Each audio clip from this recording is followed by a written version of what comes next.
Welcome to the day that hasn't arrived yet. Today is the day when the last natural human is born, and almost nobody realizes it. There is no siren, no global announcement, no final countdown clock in the sky. No one stands in the delivery room and whispers that an era is ending. The child arrives the same way billions of others once did, crying, fragile, unfinished, full of risk. Born from a human body into a human world that no longer wants uncertainty, and that is exactly why this birth matters, because it may be the last time humanity allows itself to begin without design. For most of history, every human life was a gamble, a mysterious biological event shaped by chance, inheritance, luck, illness, weakness, desire, timing, and the blind lottery of nature. Parents hoped, feared, prayed, and waited, but they did not truly control what kind of child would emerge. They accepted the terrifying contract of love, to welcome someone they could not fully predict.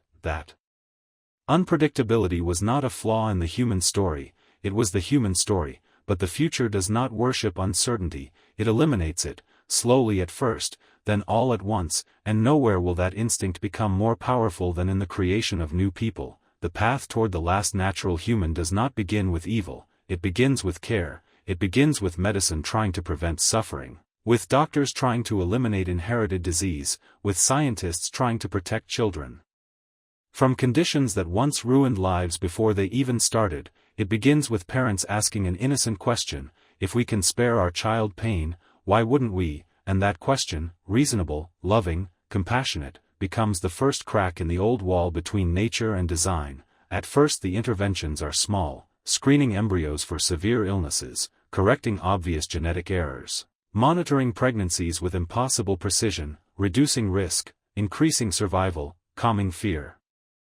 Society welcomes these changes because they look like mercy, and often they are. Few people will argue that a child should be born into preventable suffering simply to preserve a philosophical idea of naturalness. So the line moves, and once the line moves for good reasons, it becomes easier to move it again. Soon prevention becomes optimization. If genes linked to disease can be edited, why not genes linked to weakness? Why not susceptibility to depression, addiction, dementia, heart failure?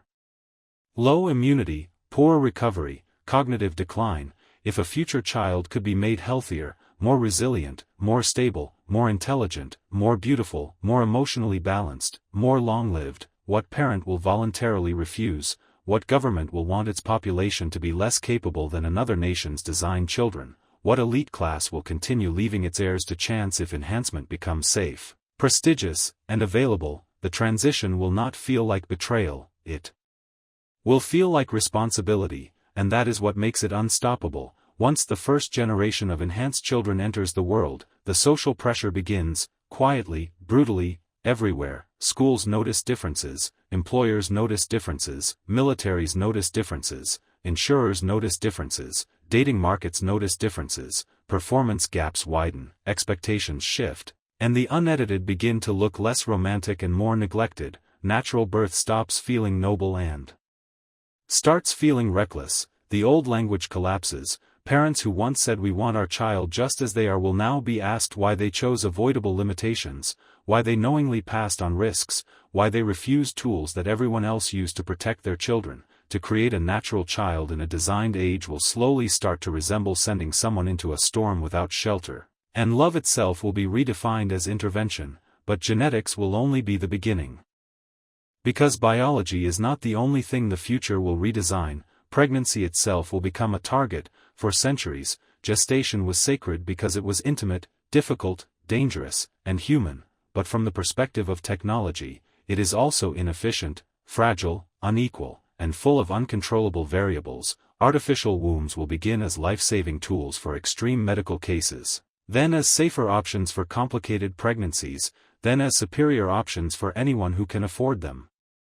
They will offer cleaner development, better monitoring, lower mortality, reduced stress exposure, optimized nutrition, fewer accidents, fewer unknowns, and eventually, better outcomes than the human body can reliably provide. Once that happens, natural pregnancy will no longer look timeless, it will look primitive. Some people will resist this idea with horror. They will say birth without the body is a severing of something ancient and irreplaceable. That a machine can sustain life but cannot replicate the invisible emotional bond of carrying a child, that humanity loses depth every time it outsources another sacred burden, and they may be right, but the future rarely defeats sacred things by proving them meaningless, it defeats them by offering safety, convenience, status, and measurable advantage, and millions will choose measurable advantage, especially once the first generation gestated outside the body begins outperforming expectations.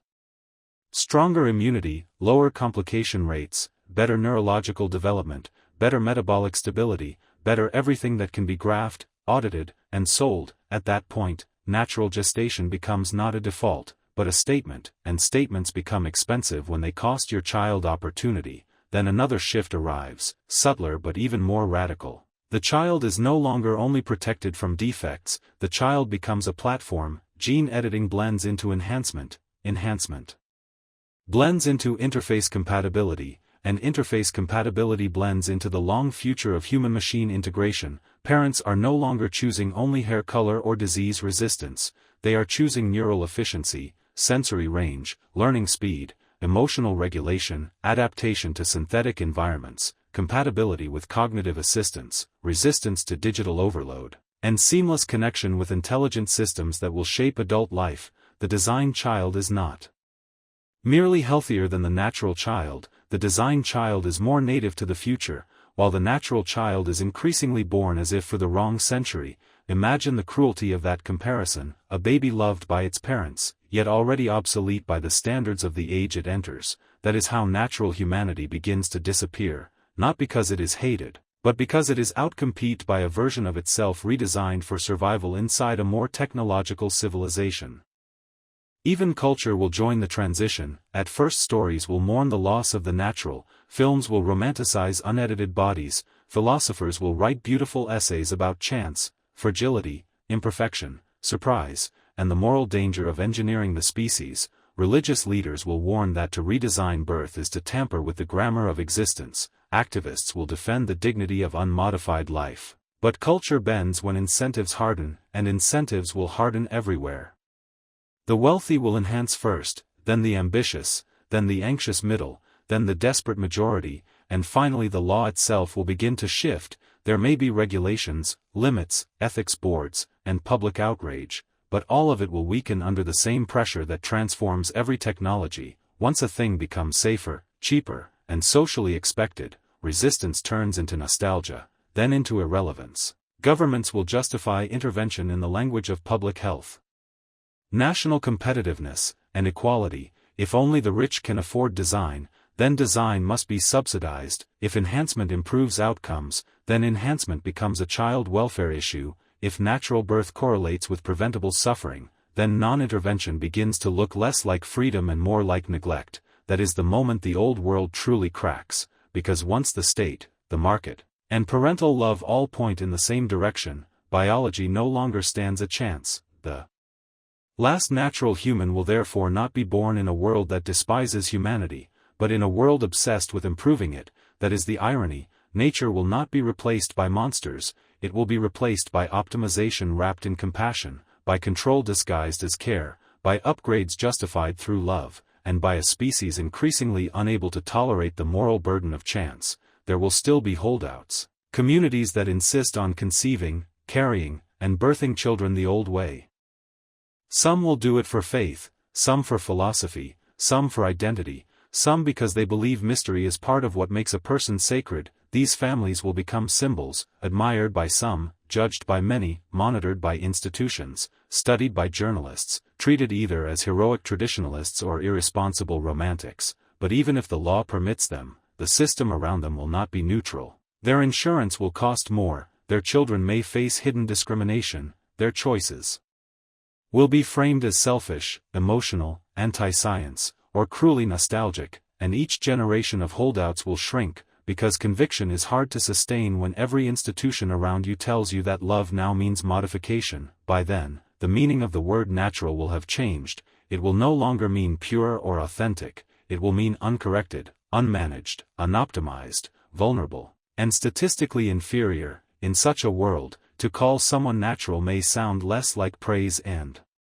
more like a quiet Diagnosis: the children themselves will feel the divide most sharply. The designed will move through life with invisible advantages, not only stronger bodies and faster cognition, but systems built to fit them, educational models tuned to their learning architecture, medical platforms personalized to their edited genomes, digital companions calibrated to their emotional profiles, while the natural minority navigates a civilization increasingly built for people who were planned more precisely than they were. The species will still call itself human, of course, but the word will stretch, split, and blur, because after enough generations of intervention, the descendants of design will not simply be healed humans, they will be a new branch of humanity, one that regards the old natural condition the way modern people regard prehistoric life, foundational, admirable, but impossible to return to. And somewhere in that long transition, one child will arrive without editing, without